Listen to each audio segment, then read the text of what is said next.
back among family. Being a vampire means that one has an impeccable memory. Things that happened at the turn of the century remain crystal clear as if it was just a day ago. For the average vampire, this is usually a sad way to spend your long life.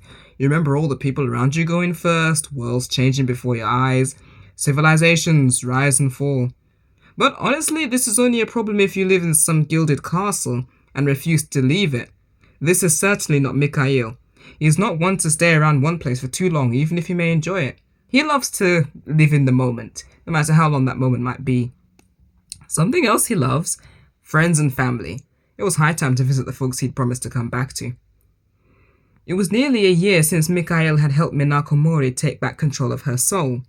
The fairy had been growing not only in power, but in life generally.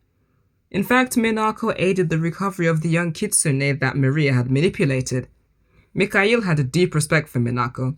She might have boasted a world of beauty, but he saw her as someone for whom he'd always want to be there for. Given that her soul was literally in the hands of two rotten magicians, he didn't want Minako to get the wrong idea about things, so he didn't pursue anything romantic with her. She understood this because this was what she asked him about initially. So it was the best thing when it happened to her when she saw a head of red hair walking outside her window. You've been such a stranger, and you feel different too. I take it everything in Ravenwood went well? It actually did. Granted a few obstacles along the way and some unsolved questions, but yeah, we got the main part done and dusted. Now we're all scattered around going about our business. I'm curious who you met out there and about this new feeling. Come on, I didn't change that much. I don't think. Oh, I think you have. It's kind of like, it's really warm. I don't know how to put it. Although, I'll be honest, Minnie. I'm unsure about part of what went down in Ravenwood. Oh? What part? We had to do a ritual that's somewhat not normal to do, and everyone involved might have gotten tainted or unlocked something. What's eaten me is that we don't all know what we got, and for the last 2 months since then, I have this weird dream, like I'm staring at myself, but it's not me, you know what I mean? Minako smooths her hair back as she sways to the music. Yeah, I know what you mean. That sounds like when I got my soul back. It was like I was looking at myself from the outside. I didn't recognize who this person was. She looked and felt different. But when we merged, I felt whole. Maybe if you can wander around the dream, try seeing what the person wants. It could help a little. I might try that. Thanks. Well, enough about me and my inner monologues. How are you doing? I've been doing great. Been helping a fox get better after her mind got crumpled. Ugh, poor thing. The kitsune? I might have seen her in Ravenwood. Really? Damn, that's even worse then. Poor thing was so shaken afterwards, but she's doing so much better now. That's good to hear. So, you're back, and I've not treated you to anything. We're dancing. What else are you treating me to? Some food, something cool on a hot day, those kind of things. Come on, don't tell me you've already sampled the new foods around here. Hey now, why would I deprive you of that chance? Minako laughed and practically dragged him out of the house after finding her purse. The pair headed to a small cafe that was run by Nanami Ito, Kiyoshi's sister. Nanami was like her brother. She could care less for their mother's perfect family vision and decided to do her own thing, which was running a shop of some kind. However, while Mikhail was able to get in with ease, Minako got lost in the queue and had to tap in. The place was popular as hell. Well, at least they got a table finally. Nanami apologized for Minako's mishap as the shop was really new and Nana needed to get used to her role. Nonetheless, the drinks were pretty good. The place smelled nice, people were chatty, even the cakes were fresh. Mikhail wondered if they were baked on site. Later in the afternoon, Minako hugged Mikhail before heading back to the kitsune's house to check on her. The afternoon was soon giving way to the evening. The transition to evening in Mount Komorebi was always something to behold, no matter the season. However, as the sun was getting lower, Mikhail noticed that he felt warmer. It wasn't the summer heat, no, this was something else. This was deeper, internal. It felt like heat was running through his veins. But just as quickly as the sensation ran through him, it disappeared. That wasn't the first time he had felt that, but it was stronger today. Well, it had passed for now, and the sight he saw when he shook it off was more than welcome. Look alive, Mikhail! He'd know that cheery voice anywhere. Audrey, hey, I thought you were hanging with Laurie. Only for a little bit. Girl's gotta keep her lady in good spirits while she finds herself and all that. Yep. Hey, nice dresses, by the way. You should wear them for solstice if it's not too hot. Solstice? Bro, you do know it's summer now, right?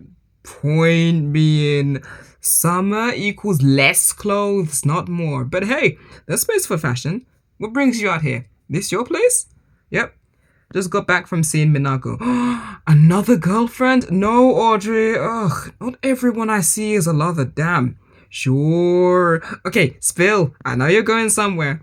I'm gonna see our cousin. I promised I'd be in touch with him after everything was settled. Yes! Oh, God, it's been so long since I've seen him. Are you heading out now? Yep. I wanted to visit earlier in the day, but I remembered the kids might be taking their attention. Yeah, fair. Come on then, let's go. A great perk of being a vampire is you have a natural affinity for magic. And that magic can be used for anything, including swapping your fingers, swapping your clothes with a finger clip. Probably don't swap your fingers either. Outfits changed and off the troublemakers went to Sean's house. It almost felt like a lifetime since Mikhail was last there. Last he'd been there, it was to warn Sean about the magic scammers. How much had changed since then, Mick wondered. Sean must have seen them walking up from a mile away as him and Kiyoshi were standing outside of the gates. Not much had changed with Sean, except he looked tired. But tired in a good sense, though. Couldn't be easy handling a toddler and a budding vampire. Despite that, he still looked healthy and in good shape all around. Kyo was also happy to see Audrey. He'd never met her before, but damn, she was easy to talk to. Once everyone had pried themselves away from hugs and kisses, Sean mentioned that Hina was inside with the girls. The youngsters usually headed to bed around this time, but they were sticking around to see their peeps. Once inside, Audrey dug her claws into Sean and drained every detail of the past few months from him. Hina, Kiyu, and Mikhail recounted what went down in Ravenwood, and why Mick had been MIA for a while. It was so good to be among the folks again. More importantly, it was good to be back while knowing there wasn't someone targeting them for their powers.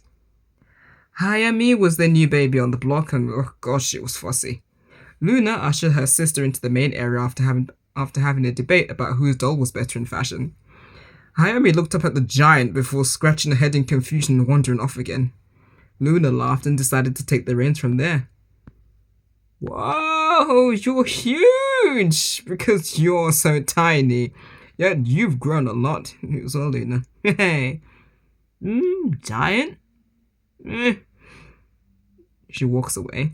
Don't mind her. She'll talk to you next time. That's alright.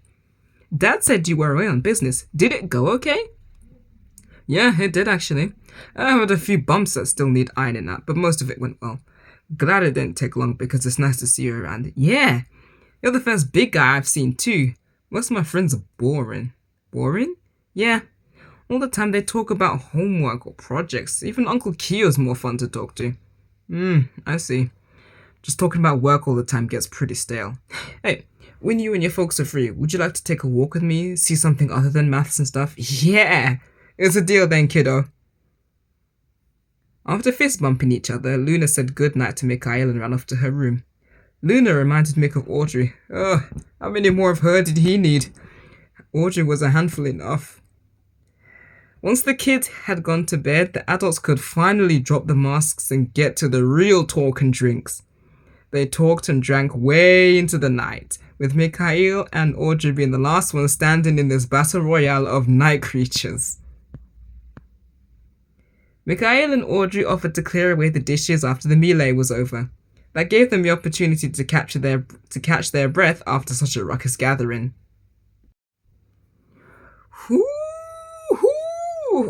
It's so good to see them after so long. It is. I didn't realize how much I missed them until we dropped in. Should probably terrorize Sean more often now. Audrey stares at him with her big blue eyes at the mention of Shaw's name. What? You two seem to share everything, right? Mikhail cocks his eyebrow.